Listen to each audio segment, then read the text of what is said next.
Hello. ଆଜି ଆମେ ନିର୍ବାଚନ ଅର୍ଥ କ'ଣ, ନିର୍ବାଚନର କେତେ ପ୍ରକାରର, ନିର୍ବାଚନ ପ୍ରତିନିଧିମାନେ ଗଠନ୍ତି ସେମାନେ କେତେ ପ୍ରକାରର, କ'ଣ କ'ଣ ହେଇଥାନ୍ତି, ନିର୍ବାଚନ ଯେଉଁ ଭୋଟ ନିର୍ବାଚନ ପ୍ରଣାଳୀ ଥାଏ ସେ ନିର୍ବାଚନର କେତେ ବୋଲେ ସେ ଭୋଟରମାନେ ଭୋଟ ଦେଇଥାନ୍ତି ସେ କେତେ ପ୍ରକାରର, ସାବାଲକ ନିର୍ବାଚନ ପ୍ରଥା କ'ଣ, ନାରୀମାନେ ଭୋଟ ଦାନ କ୍ଷମତା କେବେ ପାଇଲେ, ତାପରେ ପ୍ରଭୁତ୍ୱବାଦୀ ରାଷ୍ଟ୍ର ନିର୍ବାଚନ କିପରି ହେଇଥାଏ, ଗଣତାନ୍ତ୍ରିକ ରାଷ୍ଟ୍ର ନିର୍ବାଚନ କିପରି ହେଇଥାଏ ଦେଖିବା। ଫାର୍ଷ୍ଟ ନିର୍ବାଚନ ଅର୍ଥ କ'ଣ ଦେଖିବା।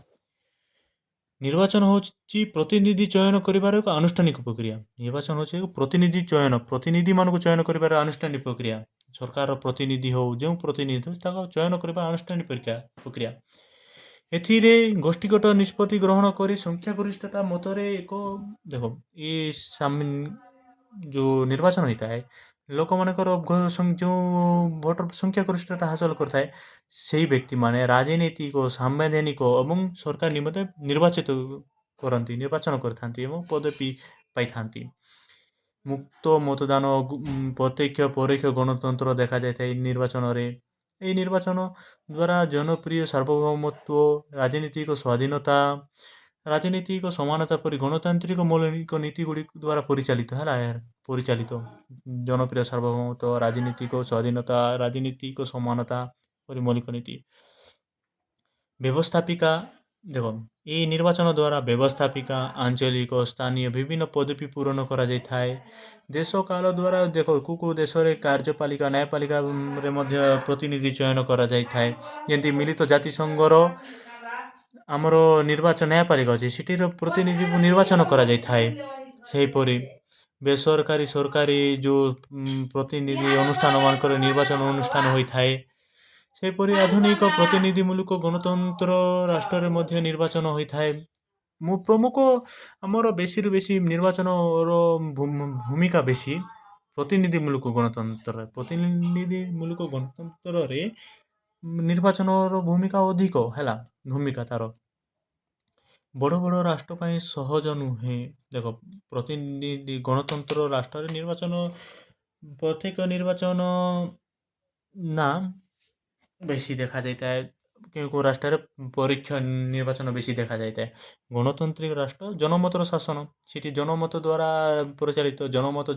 ଜନମତ ବା ଜନତା ଯେଉଁ ବ୍ୟକ୍ତିକୁ ଶାସନ କରିବା ପାଇଁ କହିଥାନ୍ତି ସେ ବ୍ୟକ୍ତି କରିଥାନ୍ତି ଶାସନ।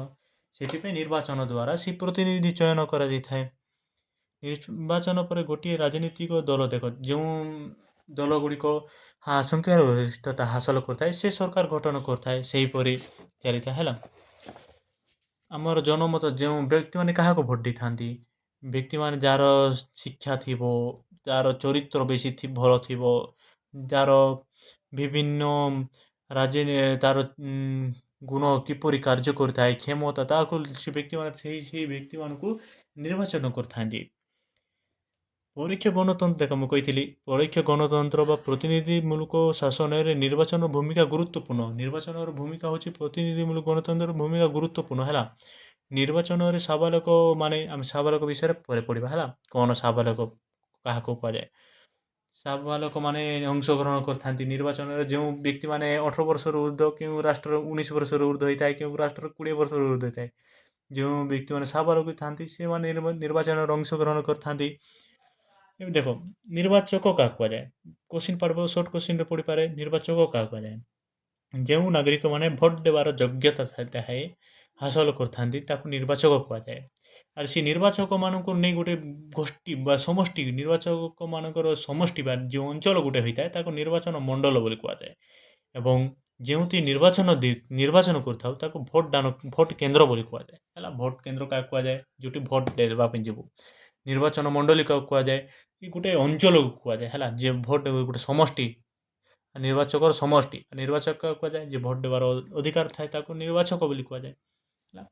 ମେନ୍ ହେଲା ଆମେ ନିର୍ବାଚନ କାହାକୁ କୁହାଯାଏ ଫାଷ୍ଟ ଦେଖିଲୁ। ନିର୍ବାଚନ ହେଉଛି ପ୍ରତିନିଧି ଚୟନ କରିବାର ଆନୁଷ୍ଠାନିକ ପ୍ରକ୍ରିୟା। ଏହା ବ୍ୟକ୍ତିମାନଙ୍କୁ ରାଜନୈତିକ ସାମ୍ବିଧାନିକ ସରକାରୀ ପଦବୀ ଗୁଡ଼ିକ ମିଳିଥାଏ ହେଲା। ଏହାଦ୍ୱାରା ବ୍ୟବସ୍ଥାପିକା, ଆଞ୍ଚଳିକ, ସ୍ଥାନୀୟ ପଦବୀ ଗୁଡ଼ିକ ପୂରଣ କରାଯାଇଥାଏ। କେତେକ କ୍ଷେତ୍ରରେ କାର୍ଯ୍ୟପାଳିକା, ନ୍ୟାୟପାଳିକାର ମଧ୍ୟ ହୋଇଥାଏ। ଏହା ଦୁଇ ପ୍ରକାରର ଜାଣିଛୁ, ପ୍ରତ୍ୟକ୍ଷ ନିର୍ବାଚନ, ପରୋକ୍ଷ ନିର୍ବାଚନ। ସେହିପରି ନିର୍ବାଚନର ପ୍ରକାରଭେଦ ଦେଖ।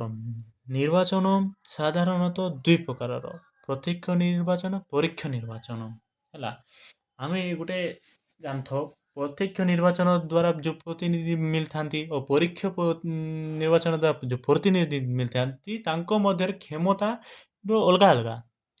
ଏମିତି ପ୍ରତ୍ୟକ୍ଷ ଭାବରେ ଯେଉଁ ନିର୍ବାଚନ ହୋଇଥାନ୍ତି ତାଙ୍କର ପାଖରେ କ୍ଷମତା ବେଶୀ ହୋଇଥାଏ, ମାତ୍ର ପରୋକ୍ଷ ଭାବରେ ଯିଏ ନିର୍ବାଚନ ହୋଇଥାନ୍ତି ତାର ପାଖେ କମ୍ କ୍ଷମତା ଥାଏ। ଉଦାହରଣ ସ୍ୱରୂପ ଆମର ଲୋକସଭାର ସଭ୍ୟ ପାଖେ ବେଶୀ କ୍ଷମତା, ରାଜ୍ୟସଭାର ସଭ୍ୟ ପାଖେ କମ୍ କ୍ଷମତା, କାରଣ ରାଜ୍ୟସଭାର ସଭ୍ୟମାନେ ପରୋକ୍ଷ ଭାବେ ନିର୍ବାଚନ ହୋଇଥାନ୍ତି। ଏହିପରି ପ୍ରତ୍ୟକ୍ଷ ନିର୍ବାଚନ କାହାକୁ କୁହାଯାଏ? ଦେଖ, ପ୍ରତ୍ୟକ୍ଷ ନିର୍ବାଚନ କୋଉଠି ହେଇଥାଏ, କେଉଁ କେଉଁ କ୍ଷେତ୍ରରେ ଦେଖ, ଆମ ଭାରତର ଲୋକସଭା, ବିଧାନସଭା, ଇଂଲଣ୍ଡର ହାଉସ୍ ଅଫ୍ କମନ୍ସ, ଆମେରିକାର ଉଭୟ ଗୃହ, ରିପ୍ରେଜେଣ୍ଟେଟିଭ୍ ଗୃହ ଏବଂ ସିନେଟ୍ରେ ପ୍ରତ୍ୟକ୍ଷ ନିର୍ବାଚନ ଦେଖାଯାଏ। ଆଉ ଅନ୍ୟ ପକ୍ଷରେ ପରୋକ୍ଷ ନିର୍ବାଚନ ରାଜ୍ୟସଭା, ବିଧାନ ପରିଷଦର ସଭ୍ୟଗଣ, ରାଷ୍ଟ୍ରପତି, ଉପରାଷ୍ଟ୍ରପତି ଓ କେତେକ ସମୟରେ ଆମେରିକାର ରାଷ୍ଟ୍ରପତି, ଉପରାଷ୍ଟ୍ରପତି ପରୋକ୍ଷ ଭାବରେ ନିର୍ବାଚନ ହୋଇଥାନ୍ତି।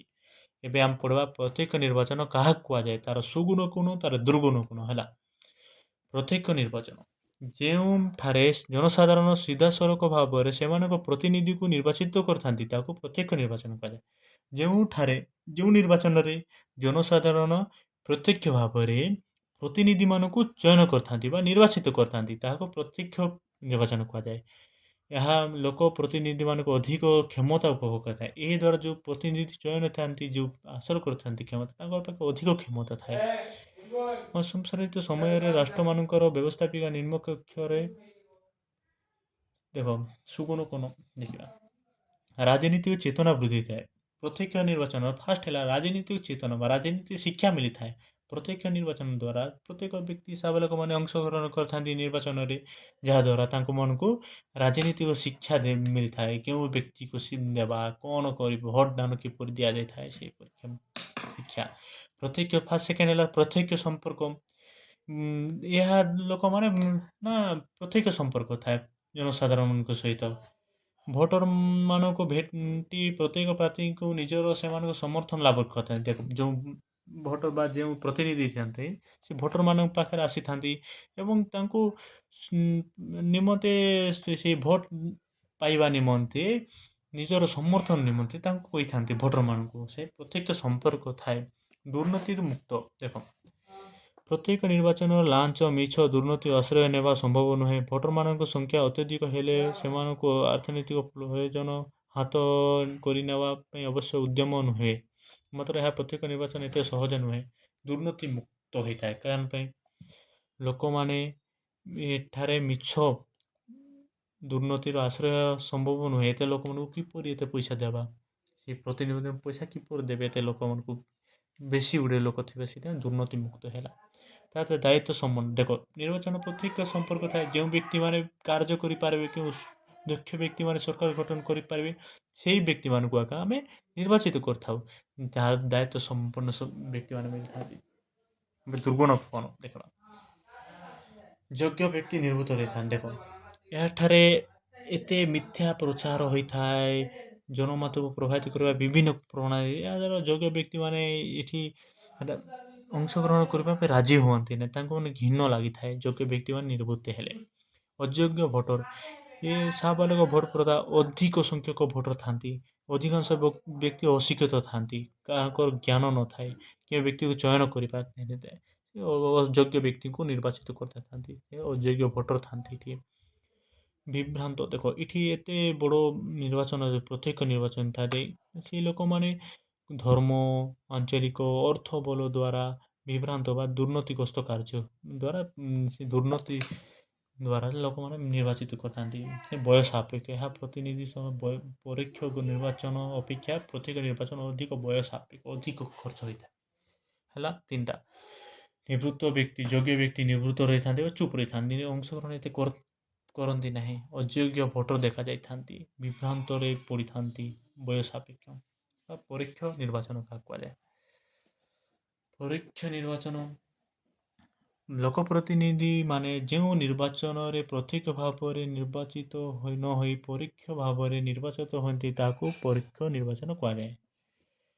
ଲୋକ ପ୍ରତିନିଧିମାନେ ଯେଉଁ ନିର୍ବାଚନରେ ପ୍ରତ୍ୟକ୍ଷ ଭାବରେ ନିର୍ବାଚିତ ନ ହୋଇ ପରୋକ୍ଷ ଭାବରେ ନିର୍ବାଚିତ ହୋଇଥାନ୍ତି, ଠିକ୍ ତାହାକୁ ପରୋକ୍ଷ ନିର୍ବାଚନ କୁହାଯାଏ। ଏହି ବ୍ୟବସ୍ଥାରେ ଦେଖ, ଜନସାଧାରଣଙ୍କ ପ୍ରଥମେ ଗୋଟେ ପ୍ରତିନିଧିମାନଙ୍କୁ ଚୟନ କଲେ, ହେଲା, ସେଇ ପ୍ରତିନିଧିମାନେ ଲୋକମାନଙ୍କ ତରଫରୁ ଅନ୍ୟ ବ୍ୟକ୍ତିମାନଙ୍କୁ ନିର୍ବାଚିତ କରିଥାନ୍ତି, ତାହାକୁ ପରୋକ୍ଷ ନିର୍ବାଚନ ବୋଲି କୁହାଯାଏ, ହେଲା। ଏଠାରେ ଟିକେ କମ୍ କ୍ଷମତା ପାଇଥାନ୍ତି, ପ୍ରତ୍ୟକ୍ଷ ନିର୍ବାଚନ ଯେଉଁ ପ୍ରତିନିଧି ଅପେକ୍ଷା ଟିକେ କମ୍ କ୍ଷମତା ପାଇଥାନ୍ତି। ସେହିପରି ପରୋକ୍ଷ ନିର୍ବାଚନର ସୁଗୁଣ କ'ଣ ଦୁର୍ଗୁଣ କ'ଣ? ଦେଖ, ଉପଯୁକ୍ତ ପ୍ରାର୍ଥୀ ମନୋନୀତ ହୋଇଥାନ୍ତି। ଏଠି ଯୋଗ୍ୟ ବ୍ୟକ୍ତି ନିର୍ବାଚିତ ଥାନ୍ତି, ଏଠି ଉପଯୁକ୍ତ ପ୍ରାର୍ଥୀ ମନୋନୀତ ହୋଇଥାନ୍ତି। କିପରି? ବିଜ୍ଞ ବ୍ୟକ୍ତିମାନେ ସ୍ଥାନ ପାଇଥାନ୍ତି। ଏ ପରୋକ୍ଷ ନିର୍ବାଚନ ସାଧାରଣ ବିଜ୍ଞ ବ୍ୟକ୍ତିମାନେ ସ୍ଥାନ ପାଇଥାନ୍ତି। ଯୋଗ୍ୟ ବ୍ୟକ୍ତି ନିର୍ବାଚନ ସମ୍ଭାବନା ଅଧିକ ଥାଏ, ହେଲା। ଯୋଗ୍ୟ ବ୍ୟକ୍ତିମାନଙ୍କୁ ନିର୍ବାଚନ କରାଯାଇଥାଏ। ଲୋକମାନେ ପରୋକ୍ଷ ଭାବରେ ଯେଉଁ ପ୍ରତିନିଧିମାନେ ଭଲ ଲୋକମାନଙ୍କୁ ନିର୍ବାଚନ କରିଥାନ୍ତି। ଏଠି ଉତ୍ତେଜନାର ମୁକ୍ତ, ଏଠାରେ ଭୋଟର ସଂଖ୍ୟା ଅତି କମ୍ ହୋଇଥିବାରୁ ପ୍ରଚାର ଉତ୍ତେଜନା ତିକ୍ତତା କମ୍ ଥାଏ। ମିତବ୍ୟୟତା, ଏହା କମ୍ ବୟସ ସାପେକ୍ଷ, ହେଲା, ଅପେକ୍ଷା କମ୍ ବୟସ ସରକାର ଖର୍ଚ୍ଚ ପ୍ରଚାର କରିବା, ସେହିପରି ବିଭିନ୍ନ କର୍ମଚାରୀଙ୍କୁ ନିଯୁକ୍ତି କରିବା, ଭୋଟ ଗ୍ରହଣ କରିପାରିଲେ ବିଭିନ୍ନ ଖର୍ଚ୍ଚ କମ୍ ହୋଇଥାଏ ଏଠି, ହେଲା। ଦଳୀୟ ମନୋଭାବ ହ୍ରାସ ପାଇଥାଏ ଏଠି। ତେବେ ଅନଗ୍ରସର ରାଷ୍ଟ୍ର, ଦେଖ, ଯେଉଁ ରାଷ୍ଟ୍ର ବେଶୀ ପଇସା ନାହିଁ, ସେଇ ରାଷ୍ଟ୍ର ପାଇଁ ଏହି ନିର୍ବାଚନ ଉପଯୁକ୍ତ। ତାପରେ ପରୋକ୍ଷ ନିର୍ବାଚନର ଦୁର୍ଗୁଣ କ'ଣ? ଅଗଣତାନ୍ତ୍ରିକ, ଏହା ଲୋକମାନଙ୍କ ଶାସନ ଦେଖାଯାଇ ନାହିଁ। ଗଣତନ୍ତ୍ର ମୁଖ୍ୟତଃ ଲୋକମାନଙ୍କ ଶାସନ, ମାତ୍ର ଏଠି ଲୋକମାନଙ୍କ ଶାସନ ଦେଖାଯାଏ ନାହିଁ। ପ୍ରତ୍ୟେକ ନିର୍ବାଚନ ନିଜ ପ୍ରତିନିଧିମାନଙ୍କୁ ନିର୍ବାଚନ ନ କରିବା ଅଗଣତାନ୍ତ୍ରିକ। ପ୍ରତ୍ୟେକ ନିର୍ବାଚନରେ ନିଜ ପ୍ରତିନିଧି ନିର୍ବାଚନ କରିନଥାଏ, ସେ ଯେଉଁ ନିର୍ବାଚିତ ପ୍ରତିନିଧିମାନେ ନିର୍ବାଚିତ କରିଥାନ୍ତି, ସେଥିପାଇଁ ଲୋକମାନେ ଅଂଶଗ୍ରହଣ ଏତେ ଦେଖାଯାଏ ନାହିଁ, ଅଗଣତାନ୍ତ୍ରିକ। ଦଳୀୟ ପ୍ରଭାବ, ପ୍ରତ୍ୟେକ ନିର୍ବାଚନ ଯେଉଁ ଦଳ ଅଧିକ ଜିତିଥାନ୍ତି, ସେଇ ଦଳମାନେ ନିଜ ପ୍ରତିନିଧିମାନଙ୍କୁ ନିର୍ବାଚନ କରିଥାନ୍ତି, ସେଥିପାଇଁ ଦଳୀୟ ପ୍ରଭାବ ଦେଖାଗଲା। ଆଗ୍ରହର ଅଭାବ, ପ୍ରତ୍ୟେକ ନିର୍ବାଚନ ଲୋକମାନେ ସେଇ ନିର୍ବାଚନ ପରୀକ୍ଷା ନିର୍ବାଚନ ଏତିକି ପ୍ରତ୍ୟେକ ସମ୍ପର୍କ ନଥିବାରୁ ଆଗ୍ରହର ଅଭାବ ଦେଖାଯାଇଥାଏ, ମତଭେଦ ଦେଖାଯାଇଥାଏ। ସେହିପରି